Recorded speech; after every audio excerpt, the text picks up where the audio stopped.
আসসালামু আলাইকুম রহমতুল্লাহ। ষষ্ঠ শ্রেণীর প্রিয় শিক্ষার্থীরা কেমন আছো? সবাই আশা করি অনেক ভালো আছো। ষষ্ঠ শ্রেণীর ষান্মাসিক মূল্যায়ন 2024, বিষয় ইংরেজি, তারিখ 6/7/2024, অ্যাসাইনমেন্ট নাম্বার 2। ঠিক আছে, তো এই পর্বে হচ্ছে আমরা অ্যাসাইনমেন্ট নাম্বার 2 দেখব। তো তোমাদের ষান্মাসিক মূল্যায়নে ইংরেজি প্রশ্ন কী টাইপের হতে পারে সেগুলো নিয়ে কথা বলবো। ঠিক আছে, যাতে করে তোমরা সহজেই বুঝতে পারো কীভাবে আনসারগুলো করতে হবে বা মূল্যায়নটা দিতে হবে। তো দেখো, তোমাদের হচ্ছে ইংলিশে বেশিরভাগ কথোপকথন কিন্তু এসে থাকে, এবং অ্যাসাইনমেন্ট 2 আমরা হচ্ছে একটা কথোপকথন দেখব। এবং তুমি এখানে আমরা একটু পড়ে নিই। ইন্টারভিউ ইউর ফ্রেন্ড অথবা টিচার অথবা হচ্ছে কি relatives neighbour to know more about their favourite pastime then present your findings in a paragraph in the class. You can ask the following question or you can ask any question you like. অর্থাৎ এখানে যেটি বলা হয়েছে, interview ওর friend, অর্থাৎ তুমি তোমার সাক্ষাৎকার নিতে পারো ফ্রেন্ড মানে বন্ধুর সাথে অথবা টিচারের সাথে, শিক্ষকের সাথে, অথবা কোনো আত্মীয় স্বজন বা হচ্ছে প্রতিবেশীর সাথে একটা সাক্ষাৎকার নিতে পারো।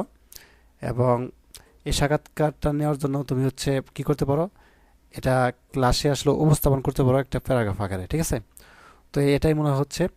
তো আমরা হচ্ছে ফ্রেন্ডের সাথে দেখব কীভাবে একটা সাক্ষাৎকার নিতে হয়।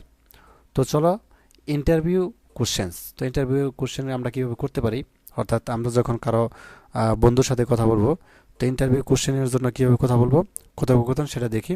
তো এই টাইপের কিন্তু তোমার হচ্ছে কাজ দেওয়া হতে পারে। ঠিক আছে, যে তুমি তোমার বন্ধুর সাথে কীভাবে কথা বলবে বা ইন্টারভিউ নিবে, অথবা একজন শিক্ষকের সাথে কীভাবে কথা বলবে বা একজন রিলেটিভের সাথে কীভাবে কথা বলবে, ইন্টারভিউ নিয়ে অর্থাৎ ডায়লগ আকারে দেখাও বা হচ্ছে কথোপকথন দেখাও। ঠিক আছে, তো চলো আনসারটা দেখা যাক।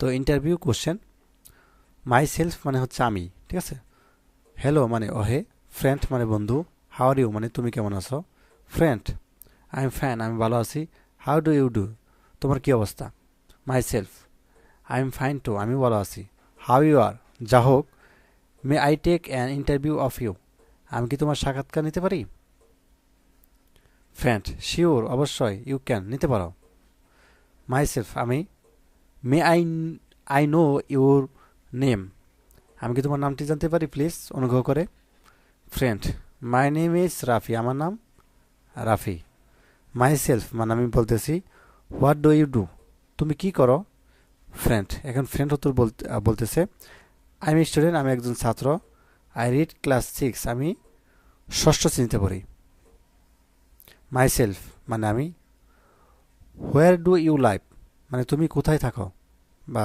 বসবাস করো, friend I live in place named Phulpuri অর্থাৎ আমি আমার গ্রামের ফুলপুরি গ্রামে থাকি, তো মাই সেলফ মানে আমি, how much free time do you usually have অর্থাৎ তুমি প্রতিদিন কি পরিমাণ সময় পাও, অবশ্য সময় পাও। ঠিক আছে, মানে কত সময় পাও আর কি। ফ্রেন্ড বলতেছে, usually I have about 2 hours free time in a day অর্থাৎ আমি প্রতিদিন অবসর সময় 2 ঘন্টা সময় পাই। ঠিক আছে, তো যাই হোক, এভাবে হচ্ছে তুমি কথোপকথন বা হচ্ছে একজনের ইন্টারভিউ নিতে পারো। তো আশা করি বিষয়টি বুঝতে পারছো। আর দেখা যাচ্ছে একজন শিক্ষকের সাথে বা রিলেটিভের সাথে কীভাবে কথা বলতে হয়, জাস্ট একটু চেঞ্জ করে দিলেই হবে। ঠিক আছে, এইভাবে হচ্ছে কথোপকথন বা হচ্ছে ইন্টারভিউ নিতে হয়। তো যাই হোক, এই বিষয়টি খুবই গুরুত্বপূর্ণ, এরকম কিন্তু প্রশ্ন আসতে পারে তোমাদের হচ্ছে মূল্যায়নের সময়। তো কাজেই এটা শিখবে। তো তোমাদের বই থেকে আরেকটি যেটি আমি সাজেস্ট করবো সেটি হচ্ছে যে 4.1, যে নিচের কথোপকথনটি কনভারসেশন পড়ো এবং জোড়ায় অথবা দলে 5টি বর্ণনামূলক সেন্টেন্সে 5টি প্রশ্নবোধক কোশ্চেন বাক্য চিহ্নিত করো, তারপর বাক্য গঠনগুলো লেখো, দুই ধরনের বাক্যে পার্থক্য আলোচনা করো। ঠিক আছে, তো এই বিষয়টিও কিন্তু তোমরা দেখবে। ঠিক আছে, এটি হচ্ছে তোমাদের বইয়ের 30 নম্বর পৃষ্ঠা। তো এটি অবশ্যই একটু পড়বে বা দেখবে। তো এখানে বেশ কিছু দেওয়া আছে, যেমন এখানে কি চিহ্ন বয়েছে। ঠিক আছে, অর্থাৎ এটি একটি যেমন একটি কোশ্চেন মার্ক আসছে, তার মানে একটা প্রশ্নবোধক একটা চিহ্ন বসেছে।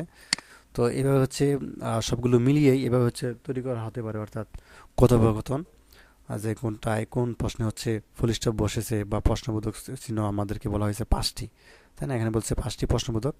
তো 1টি, 2টি, 3টি, 4টি, এখানে আরেকটি আছে যে 5টি, যেমন 5টি প্রশ্নবোধক চিহ্ন দেওয়া কিন্তু এখানে অর্থাৎ ডায়লগ বা কথোপকথন লেখা হয়েছে। বিষয়টি বুঝতে পারছো? তো এরকমভাবেও কিন্তু দেওয়া থাকতে পারে, যেন 5টি প্রশ্নবোধক কোশ্চেন দিয়ে মানে একটি কথোপকথন বা কনভারসেশন তৈরি করো জোড়ায়। সেটি হচ্ছে 5টি বর্ণনামূলক অর্থাৎ স্টেটমেন্ট অথবা কি 5টি প্রশ্নবোধক কোশ্চেন এরকম দিয়ে চিহ্নিত দিয়ে তুমি হচ্ছে একটি বাক্যের গঠনগুলো লেখো। তো যাক, আশা করি বুঝতে পারছো বিষয়টিতে। এই বিষয়টি একটু শিখবা বা দেখবা কীভাবে আসলে কোশ্চেনগুলো তৈরি করা হয় বা হচ্ছে কথোপকথন তৈরি করা হয়। ঠিক আছে, তো ধন্যবাদ সবাইকে ভিডিওটি দেখার জন্য। আল্লাহ হাফেজ।